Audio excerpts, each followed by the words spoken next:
Hey guys, I feel like it's been a while, but I have a book review for you. Today's book is called The Last Lessons of Summer by Margaret Maron. I had to just wipe the later dust off it. That's how long it's been since I've read this book, so it's a little overdue for my review here. But I'm going to go ahead, as usual, and read to you the little blurb on the back that kind of gives you the gist of what the story is about. It says, now that she was here alone in the gathering dusk, she was painfully aware that her grandmother's killer was still at large.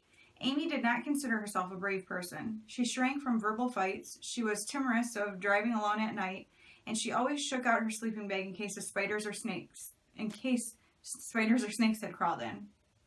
Now she tried to step from the car as if it were any other time. As if grandmother would be in the den watching the news. As if Miss Pat would be in the kitchen fixing supper. As if King would be waiting with cold nose and wagging tail. Thick, humid air flowed over her, hot and smothering, like a damp wool blanket. Welcome to North Carolina in August. August. That's a new month. Have you guys experienced that one? Inside the house smelled musty and unused. In her entire life, Amy had never been in this big house completely by herself, and now she was conscious of its size, its shadowed hallways, its secret places. It was one thing to boldly state her intent to be here, quite another to do it alone. And, okay, so, as you can tell, very descriptive. You can tell that right away by the jacket of the book, how they, do things. So this book basically is this girl, Amy, is the main character. Her grandmother was murdered, and also her grandmother's dog.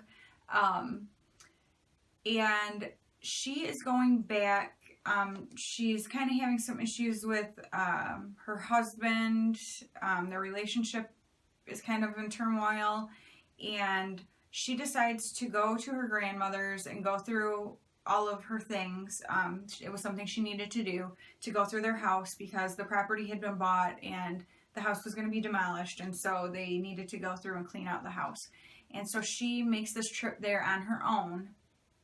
Now, they were wealthy people, so the home is very big and grand, and she's in it all alone, which just in my mind, that in itself is creepy. So without the fact of that someone had murdered her and murdered the grandmother and no one knows who did it. So can you imagine doing that?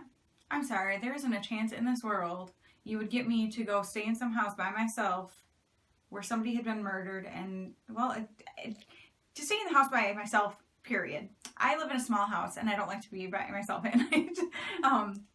But to be out in the country like that, and I live in the country as well, but to live out in the country like this and be in this big house on your own would be scary enough. But to know someone had been murdered there, no thanks.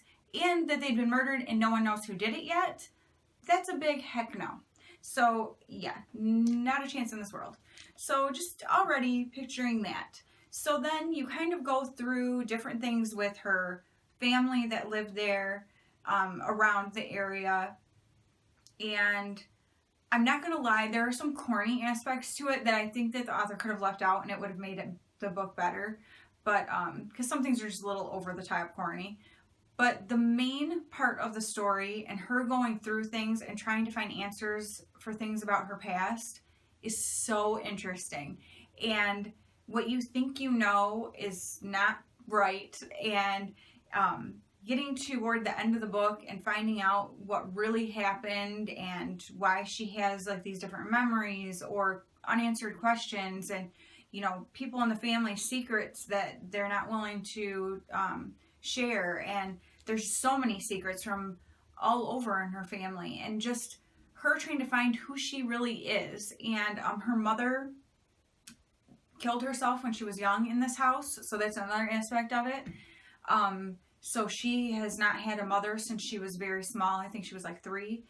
And so there's just so many aspects of this story, family dynamics that are so like just tumultuous, and we've all got those things. Nobody has a perfect family. We've all got, different issues within families. Every family has secrets. I wish that weren't true, but I think it is. And just things that, people are unwilling to be forthcoming and truthful about, and kind of how that affects the people that it involves. So that's kind of about this book, something that was very intriguing to me, to kind of watch her and how these secrets in her family have affected her whole entire life.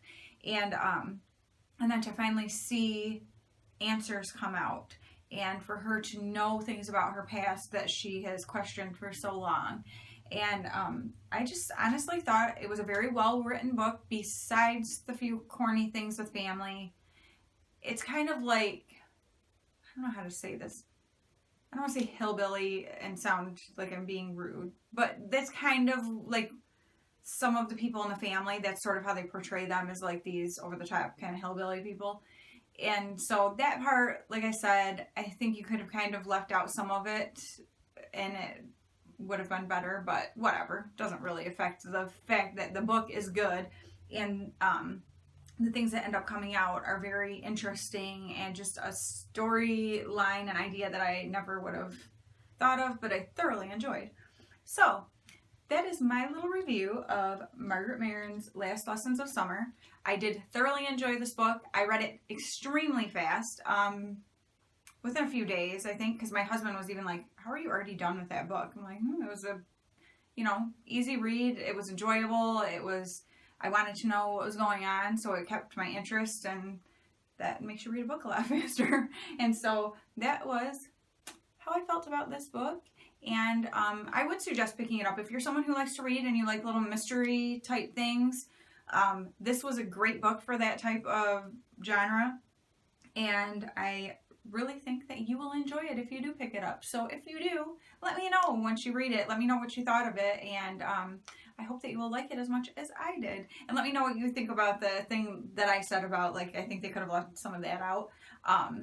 But other than that, oh, and some things with her sister are kind of corny too. A little bit corny toward the end. So yeah, you just let me know. You let me know if you read it, what you thought. And yeah, I hope you guys enjoyed this book review. If you enjoy book reviews in general, me doing them on my channel, please give this a thumbs up so that I know that. If you don't like it, give it a thumbs down, because I want to know what you want to see. And then thank you so much for all of you who are my regular subscribers. I am so glad that you're here watching me yet again, and I appreciate you so much. And if you're new to my channel and this is the first video you're coming upon, I hope that you will subscribe to my channel, and that you will check out all of the other types of things that I do here with makeup and reviews, and just a lot of fun. I have a lot of fun because I really enjoy it, and I hope that you will too. So thank you guys so much for watching, and I will talk to you very soon. Bye.